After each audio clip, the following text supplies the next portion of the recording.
உங்கள் favourite TV ஷோக்களை இனி miss பண்ண தேவையில்லை. ZEE5 இல் முற்றிலும் இலவசமாக காணுங்கள். இங்கேயும் எப்பொழுதும். அத்த நீங்களே அந்த நியாயத்தை சொல்லுங்க. ரேவதி கல்யாணம் முடிஞ்ச உடனே மாமாவை அவர் ஊருக்கு அனுப்பி வைக்கிறதா அன்னைக்கு சொன்னீங்கல்ல, அத என்னமோ சீரியஸா எடுத்துக்கிட்டு சகல வந்து என்கிட்ட கேக்குறாப்ல. அத்தை வந்து எப்படியாவது மாமாவை அங்க அனுப்பி வைப்பாங்கன்னு சொல்றாப்ல. நான் சொன்னேன் அதுக்கு சத்தியமா வாய்ப்பே கிடையாதுன்னு. நீங்க கண்டிப்பா மாமாவை அனுப்பி வைப்பீங்க. அத்தை ஒரு வாக்கு கொடுத்தாங்கன்னா தவற மாட்டாங்கன்னு அவர்கிட்ட சொன்னேன். அவர் என்னமோ அது இல்லைன்னு சொல்றாரு. இங்க பாருப்பா, வாக்கெல்லாம் கொடுத்துருக்கலாம், அதுக்காக அதை ஃபாலோ பண்றேன்னு நாங்க என்ன எழுதியா கொடுத்தோம்?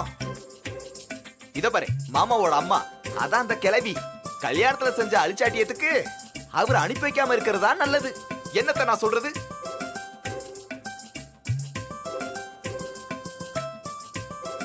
அதுக்காக அத்தை ஒரு வாக்கு கொடுத்துட்டு அதை காப்பாத்தாம இருக்க முடியுமா? மாமாவை அனுப்பி வைக்கிறதா நியாயம். சொன்ன வார்த்தையை காப்பாத்தலன்னா அப்புறம் அவங்களுக்கு என்ன மரியாதை இருக்கு?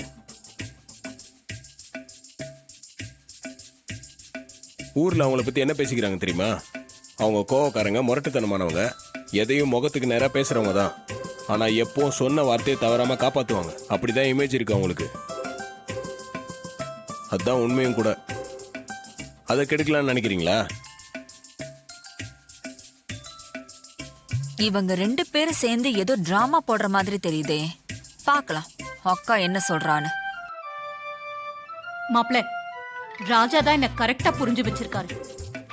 இந்த சாமுண்டீஸ்வரி அவ்வளவு சீக்கிரத்துல எதையும் சொல்ல மாட்டான். அப்படி சொன்னா அதை செய்யாம இருக்க மாட்டான்.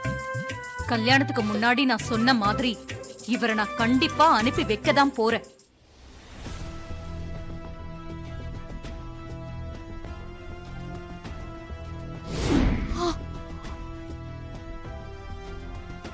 ZEE5 ஆப்பை டவுன்லோட் செய்து அனைத்து எபிசோடுகளையும் இலவசமாக பாருங்க.